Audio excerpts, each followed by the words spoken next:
ನನಗೆ ಬಹಳ ಖುಷಿ, ನಮ್ಮ ಶಾಸಕರು ನಮ್ಮ ಜೊತೆ ಒಳ್ಳೆಯ ಹೊಂದಾಣಿಕೆಯಲ್ಲಿದ್ದಾರೆ. ಈ ಸಲ ನಮ್ಮ ಅಭ್ಯರ್ಥಿಯನ್ನು ಗೆಲ್ಲಿಸಲಿಕ್ಕೆ ನಮ್ಮ ಶಾಸಕರ ಪ್ರಾಮಾಣಿಕ ಪ್ರಯತ್ನ ಇದೆ. ಅದರಿಂದ ಖಂಡಿತವಾಗಿಯೂ ಕೂಡ ಈ ಕ್ಷೇತ್ರದ ಪ್ರಜ್ಞಾವಂತ ನಾಗರಿಕರು, ಶಾಸಕರೇ ನಮಗೆ ಪ್ರಥಮ ಪ್ರಜೆ. ಶಾಸಕರ ಮಾತಿಗೆ ನಾವೆಲ್ಲ ಗೌರವ ಕೊಡೋಣ, ಶಾಸಕರ ಮಾತಿನಂತೆ ನಾವು ನಡೆಯೋಣ.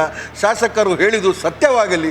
ಶಾಸಕರಿಗೆ ನಮ್ಮ ಅಭಿನಂದನೆಗಳನ್ನು ತಮ್ಮ ಮುಖಾಂತರ ತಿಳಿಸುತ್ತಾ, ಕಾಂಗ್ರೆಸ್ ಪಕ್ಷದ ಪ್ರಚಾರವನ್ನು ತಾವು ಮಾಡಿದ್ದೀರಾ. ಕಾಂಗ್ರೆಸ್ ಪಕ್ಷ ಸದಾಕಾಲ ತಮ್ಮ ಜೊತೆ ಇದೆ. ನಮ್ಮ ಕಾರ್ಯಕರ್ತರು ಕೂಡ ಬಹಳಷ್ಟು ಇವತ್ತು ಸಂತೋಷದ. ನಾವು ಈ ಸಂದರ್ಭದಲ್ಲಿ ನಾವು ಎಲ್ಲಿಯೂ ಕೂಡ ಶಾಸಕರನ್ನು ಟೀಕಿಸಲಿಕ್ಕೆ ಹೋಗಲಿಲ್ಲ. ನಾನು ಒಂದು ಸ್ಪಷ್ಟವಾಗಿ ನನ್ನ ಕಾರ್ಯಕರ್ತರ ಹತ್ರ ಹೇಳಿದ್ದೇನೆ, ಶಾಸಕರು ನಮ್ಮ ಜೊತೆ ಇದ್ದಾರೆ. ಶಾಸಕರನ್ನು ಟೀಕಿಸಿದರೆ ಅದನ್ನು ಓಟಿಗೆ ನಮಗೆ ಪೆಟ್ಟು ಬಿದ್ದಾಗೆ. ದಯವಿಟ್ಟು ಶಾಸಕರು ನಮಗೆ ಇಷ್ಟು ದೊಡ್ಡ ಮಟ್ಟದ ಸಹಕಾರವನ್ನು ಕೊಡುವಾಗ ಖಂಡಿತವಾಗಿಯೂ ಕೂಡ ನಮ್ಮ ಶಾಸಕರು ಅವರಿಗೆ ಆ ಭಗವಂತನ ಆಯುರಾರೋಗ್ಯ ಸುಖವನ್ನು ಕೊಟ್ಟು ಅವರ ಎಲ್ಲ ಕಷ್ಟಗಳನ್ನು ದೂರ ಮಾಡಿ ಈ ಕ್ಷೇತ್ರದ ಜನರ ಇನ್ನು ಮುಂಬರುವ ಚುನಾವಣಾ ತನಕ ಸೇವಕನಾಗಿ ಇರಲಿ. ಇಂತಹ ನಮ್ಮ ಪಕ್ಷಕ್ಕೆ ಬಲ ಕೊಡಿಸುವಂಥ ಕೆಲಸ ಕಾರ್ಯ ಶಾಸಕರು ಮಾಡಲಿ ಎಂಬ ಮಾತನ್ನು ಹೇಳಲಿಕ್ಕೆ ಬಯಸ್ತಿದ್ದೇನೆ.